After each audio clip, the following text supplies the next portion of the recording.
네, 반갑습니다. 2월 21일 수요일 아침 시황입니다.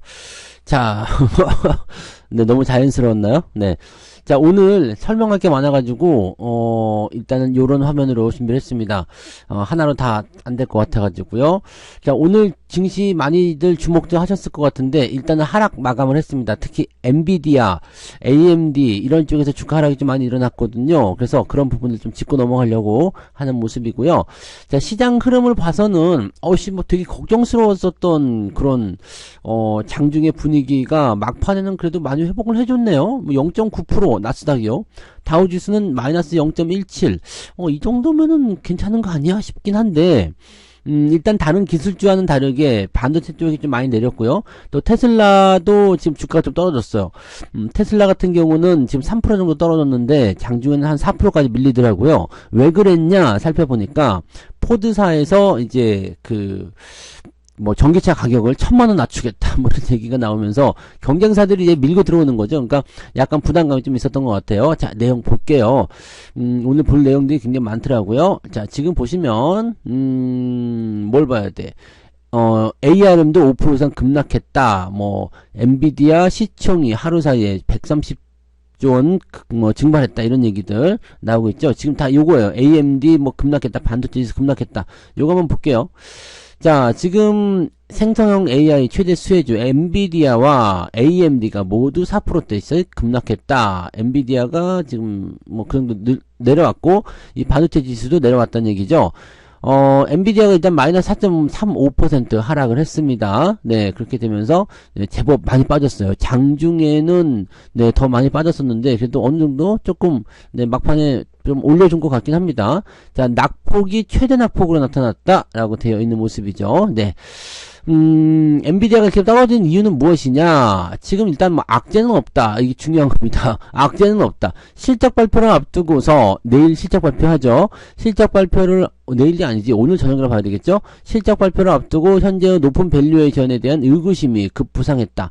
자, 일단 실적은 더 올라갑니다. 실적은 더 올라가고요. 이번에 그 실적 발표를 하게 되면서 앞으로 전망치도 좋아요. 더 좋을 겁니다. 이렇게 나올 것이냐, 아니면 그냥 이게 정해진 수순입니다. 이렇게 해서 시장에 실망감을 줄 것이냐, 이걸 모르겠다라고 얘기하는 거죠. 그러니까 경계심에 대한 매물이다라고 볼 수 있는 내용이겠죠.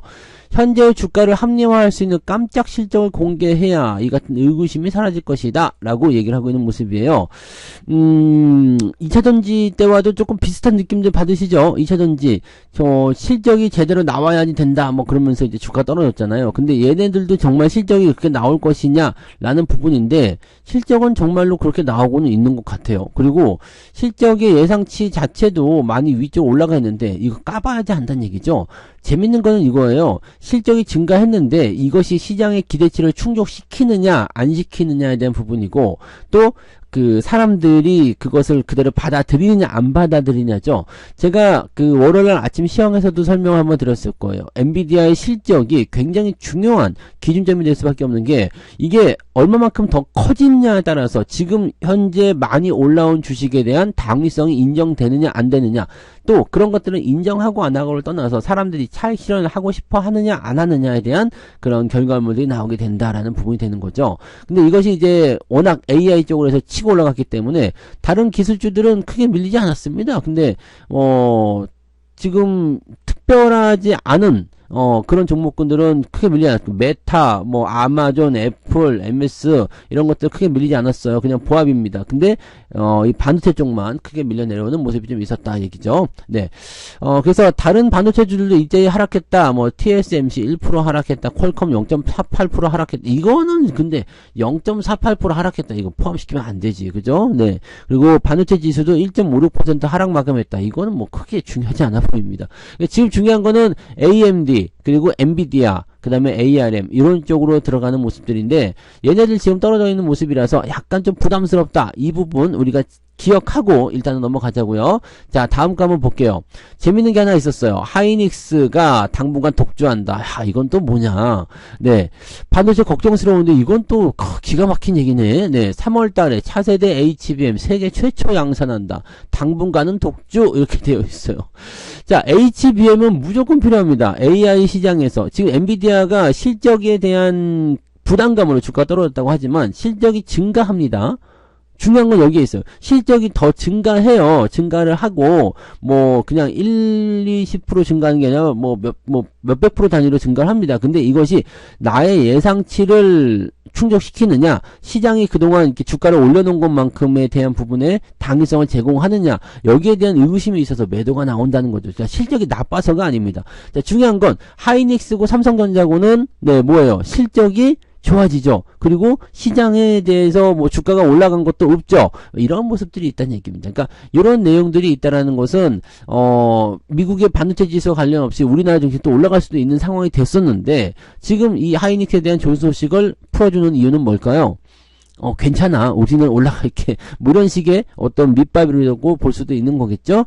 자, 메모리 반도체 빅3라고 할 수 있죠. 네. 삼성전자, 하이닉스, 마이크론. 이 중에서 하이닉스가 아직도 1등이에요. 아직도 1등인데, 얘네가 이제 가장 먼저 HBM3E라고 되어 있죠. 네. 5세대 고대역폭 메모리를 네, 양산하고 공급사 납품에 들어간다. 이렇게 되면 뭐, 그냥 하이닉스의 독주가 아닐까 싶습니다. 그러니까, 이런 부분이고요. 지난 1월 중순에 이미 개발을 공식 종료했고요. 네. 그 다음에 엔비디아의 성능평가를 무사히 마쳤다. 이렇게 되면 하이닉스에게는 기회가 되는 거죠. 그러니까 반도체 지수 뭐 다 필요 없고 HBM 니들 있어? 없지. 이거 없으면 AI 못 만들어? 이렇게 된다는 얘기입니다. 세계 최초이자 세계 유일이라는 타이틀을 모두 만족하고 있다라는 얘기죠. 삼성전자도 따라 붙을 거예요. 네. 삼성전자도 그 CXL 이런 쪽으로도 집중이 되기 때문에 그런 부분들이 분명히 나오고 있다는 얘기죠. 어쨌건 지금은 하이닉스가 최고의 포지션들을 유지하고 있다라는 거고요. 이 AI 시장이 더 커지는 건 알고 계시죠? 이번에 그 동영상 만드는 AI도 뉴스를 많이 보셨을 텐데 이 부분이 또 그런 정도의 성능을 구현해내려면 얼마나 많은 데이터의 처리가 필요하겠느냐 이거죠. 특히 그래픽의 처리. 야, 이건 엔비디아를 위한 그런 시대가 열린 게 아니겠느냐라는 얘기가 나오는 부분이 되겠습니다. 그래서 현재로서는 이제 HBM에 대한 부분들이 긍정적으로 보여 있고요. 지금 HBM 쪽만 봐서 연간 매출 규모가 10조 원이다 되어 있고요. 네, 이게 영업이익은 약 5조 원 가량이니까 올해 전체 영업이익의 절반 가량을 차지할 것이다. 야, 어마어마한 분위기죠. 여기다가 이제 D램 쪽도 움직이고 있고요. 자, 그래서 삼성전자 역시도 마찬가지 맹추격을 예고하고 있다라고 되어 있습니다.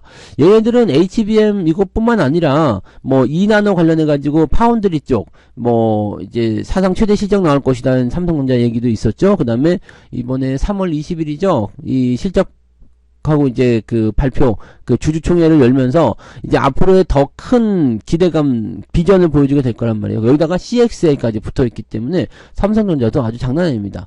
마이크론이 지금 아주 발등에 불이 떨어진 상태인데 예전에 제가 보여드린 수치를 봤을 때는 삼성전자 하이닉스 제외하면 마이크론은 한 5% 정도 있었거든요. 네, 비중이요. 근데 요거는 지금 HBM3를 아예 건너뛰고 HBM3E로 직행했다고 되어 있는데 지난해 8월에 이제 이걸 하고 양산을 준비 중이다 라고 되어 있죠. 근데 얘네 걸 쓸까요 안 쓸까요? 네, 안 쓰겠죠. 하이닉스 걸 씁니다. 왜냐면 시장의 선두주자가 먼저 나가는 게 중요하죠. 그 다음에 대체품이 많이 나오게 되면 그것을 이제 그때서야 사용하게 되거든요. 그러니까 요거 같은 경우로 보면은 반도체 지수가 나발이고 엔비디아가 많이 올라간 거고 지랄이고 나는 가야 되겠다. 왜? 나는 많이 안 올랐으니까. 이런 식으로 분석이 될 수도 있겠죠. 그래서 우리나라는 또 조금 기대를 해봐도 괜찮을 것 같아 보여요. 자, 이건 또 뭘까?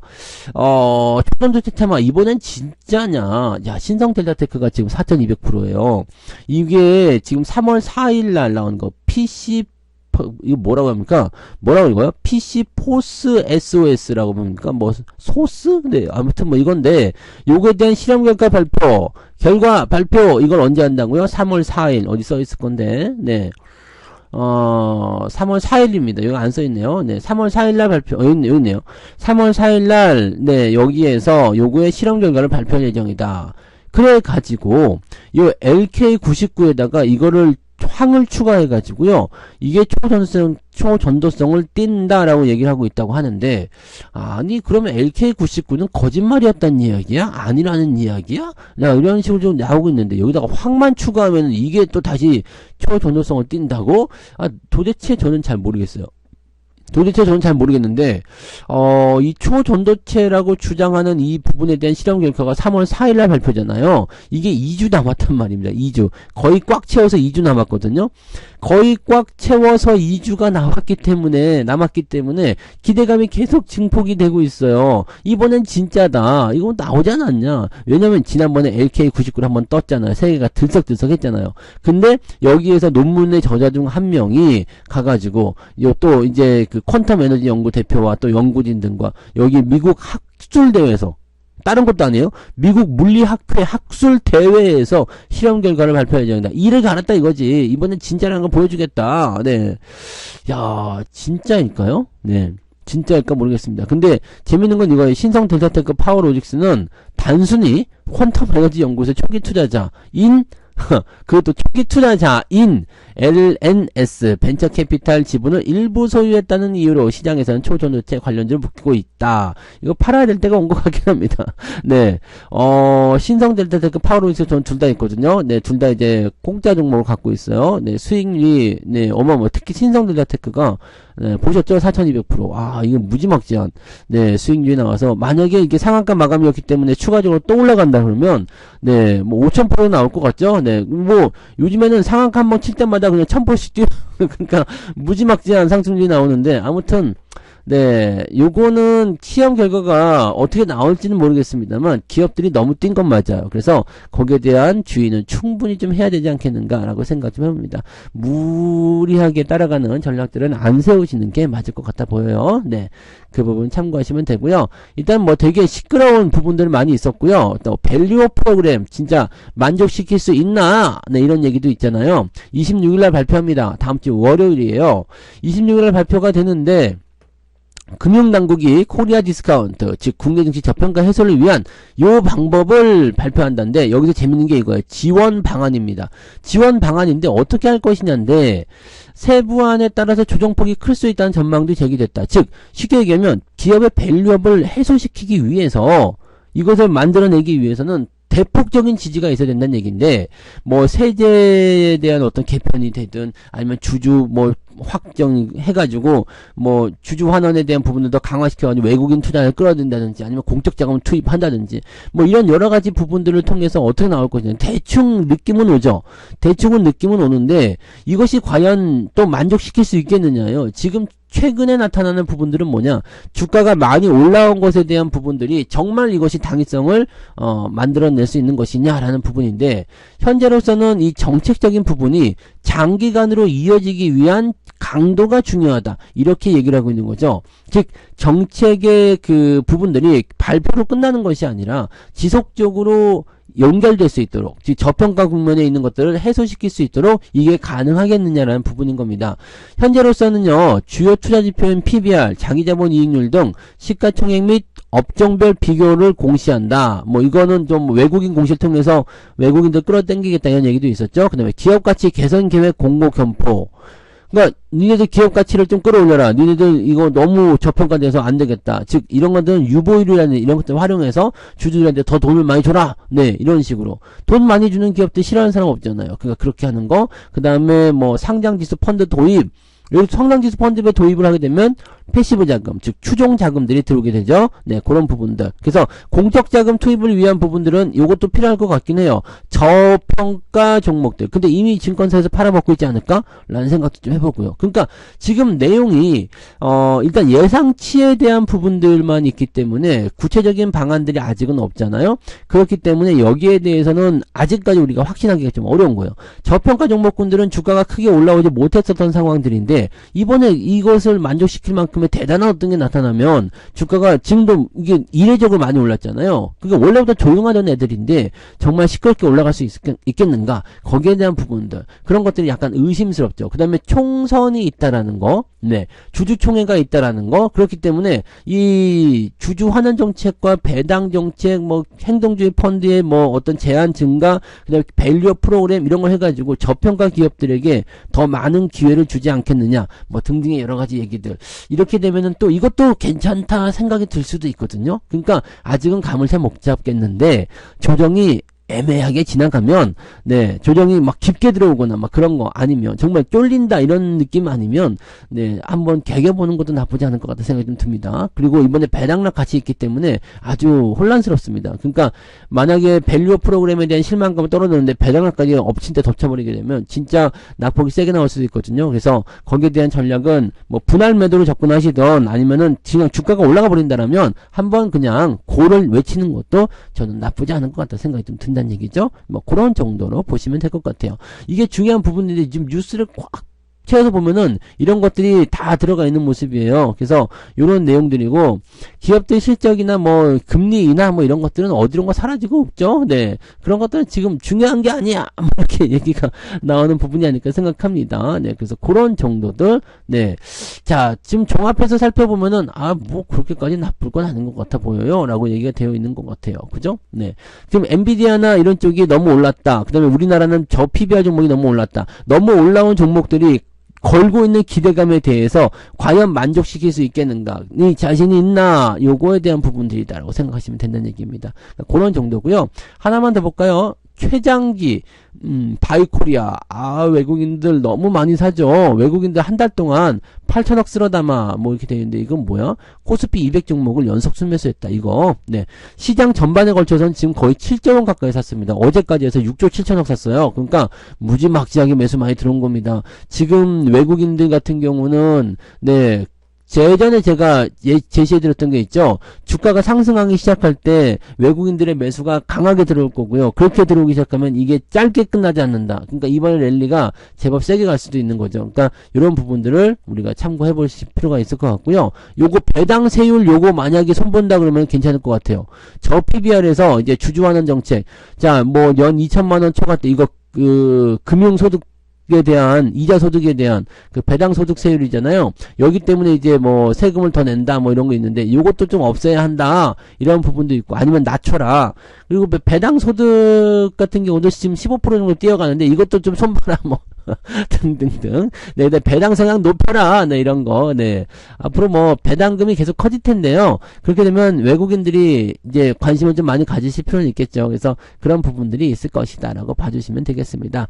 네. 이 테슬라, 요거 테슬라 쪽을 아까 얘기 잠깐 해드렸는데 포드가 전기차 가격을 인하한다. 이 테슬라 같은 경우도 약간 좀 부담스러운 거죠. 그러니까 오늘 같은 경우는요, 2차전지, 그 다음에 저 PBR, 반도체 전부 다 멱살 잡고 흔들리는 모습이 나타날 수가 있어가지고요, 약간 주의를 해야 될 필요성이 있습니다. 지수가 쾅 떨어져서 시작할 수도 있거든요. 근데 바로 반등해서 올려준다면 긍정적일 테고요. 지금 보셨던 것처럼 반도체 쪽에서의 분위기는 나쁘지 않았잖아요. 하이닉스 기대감도 생기죠. 그렇게 되면은 얘네들이 또 다른 결과물을 보여줄 수도 있습니다. 그래서 오늘은 일단 좀 잘 지켜보고요. 오늘 한번 잘 참아보자고요. 그리고 저녁에 FOMC 의사록 공개되고요. 엔비디아 실적 발표 나왔을 때 이것은 시장이 어떻게 받아들이냐. 바로 떨어진 거 바로 반등해 줄 수 있거든요. 그러면은 내일부터 또 주가 쭉쭉쭉 가는 거예요. 오늘 떨어졌다고 하더라도요. 아니면 그걸 미리 앞두고서 오늘 땡기고 올라갈 수도 있거든요. 그러니까 어떤 상황이 벌어질지 모르지만 주가가 변동성을 보이더라도 거기에 민감하게 반응해가지고 다 뺏기거나 쫄거나 그러지 마세요. 네, 아시겠죠? 종목들 잘 지키는 거 그것도 여러분들이 거쳐봐야 될 과정입니다. 아직은 상승장이 아니기 때문에 그런 거고요. 상승장이 오면은 어지간한 악재에서는 콧방귀 키고 넘어가는 겁니다. 아시겠죠? 힘내시고요. 오늘 걱정스럽겠지만 뚜껑 까보면 그렇게 걱정스럽지 않을 수도 있습니다. 화이팅 하자고요. 자, 오늘 여기까지 하고요. 저는 장종시 함께 다시 오겠습니다. 오늘도 좋은 결과 있으시기 바랍니다. 고맙습니다. 본 방송에서 제공되는 모든 정보는 투자 판단의 참고 자료이며 투자의 최종 책임은 본 방송을 이용하는 본인에게 있습니다.